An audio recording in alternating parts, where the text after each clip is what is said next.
নাটোরের গুরুদাসপুর উপজেলার নাজিরপুর ইউনিয়নের আদর্শ গ্রামে দুর্বৃত্তদের অ্যাসিড নিক্ষেপে হালিমা বেগম গুরুতর আহত হয়েছেন। প্রেমের প্রস্তাব ও ইফটিজিং এর প্রতিবাদ করায় কলেজ ছাত্রী অ্যাসিড দগ্ধ বৃদ্ধার নাতনি শাবানাকে লক্ষ্য করে অ্যাসিড নিক্ষেপ করা হলেও তা গিয়ে পড়ে বৃদ্ধা হালিমা বেগমের শরীরে।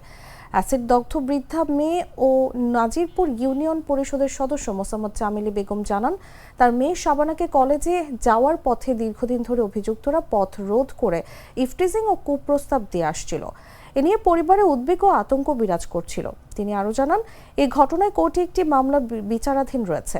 জামিলা বেগমের বক্তব্য অনুযায়ী রাত 2টার দিকে হালিমা বেগম ও তার নাতনি শাবানা বাড়ি থেকে বাথরুমে যাওয়ার সময় দুর্বৃত্তরা শাবানাকে লক্ষ্য করে অ্যাসিড নিক্ষেপ করে।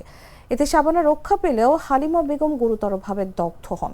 পরে স্থানীয়দের সহায়তায় আহত হালিমাকে প্রথমে গুরুদাসপুর স্বাস্থ্য কমপ্লেক্সে নেওয়া হয়, সেখান থেকে তাকে নাটোর জেনারেল হাসপাতালে রেফার করা হয়।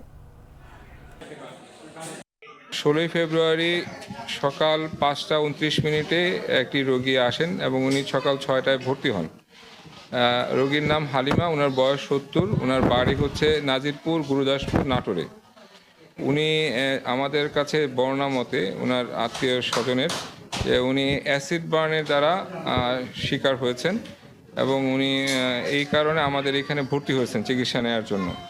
যেহেতু এটি একটি পুলিশ কেস হিসেবে ভর্তি হয়েছে, তো আমরা তার চিকিৎসা এখানে আমাদের যেটুকু সম্ভব আমরা সেটুকু দিয়েছি এবং আমাদের চিকিৎসা চলমান আছে।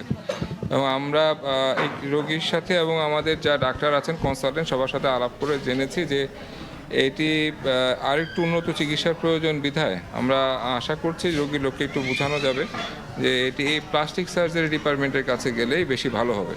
আমরা সেই বিষয়ে তাদেরকে পরামর্শ দিচ্ছি এবং আমাদের যে চিকিৎসা আছে সেটি চলমান আছে।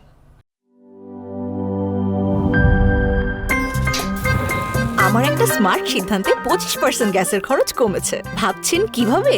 সাধারণ গ্যাস স্টোভ বদলে আমি এনেছি আরএফএল গ্যাস স্টোভ। এর সাইন্টিফিক নজল ও ব্রাস বার্নার ক্যাপ সমানভাবে তাপ ছড়িয়ে রান্না করে দ্রুত, তাই গ্যাসও বাঁচায় 25%, টাকাও বাঁচে 25%। আরএফএল গ্যাস স্টোভ নিরাপদ ও গ্যাস সাশ্রয়ী।